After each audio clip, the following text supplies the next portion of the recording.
IG और chief secretary, Sindh में उतना जुल्म करो, उतनी ज्यादती करो, उतनी बदमाशी करो कि कल हमारा कप्तान आने वाला है कि बर्दाश्त कर सको।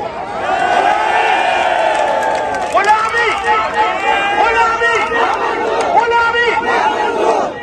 आज भी हमारे बेटे, हमारे भाई 101 तहरीक इंसाफ के कारकुनान जेल से रिहा कराए हमारे वकला ने।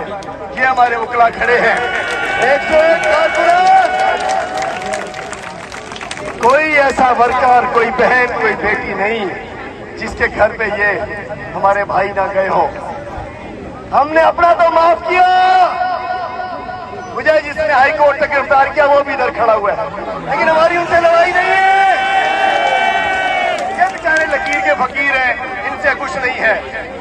मैं कहना चाहता हूँ IG, chief secretary, DIG, commissioner, DC, SP, तुम लोगों ने कानून को हाथ में लिया तो माफ नहीं करेंगे इंशाअल्लाह।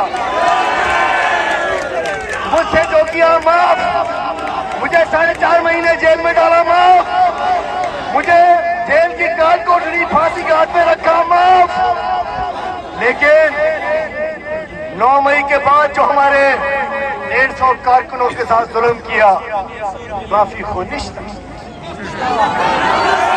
माफी ख्वाहिश था, ठीक है। और जो हम थोड़ा सा प्रोटेस्ट करें, झंडे लेके आ गए, समझ रहे थे पाकिस्तान फतह हो गया, समझ रहे थे इमरान खान खत्म, ये गाजर मूलियां हैं, खत्म हो गए। ये गाजर मूलियां नहीं, लोहे के चने, ये लोहे के चने थे।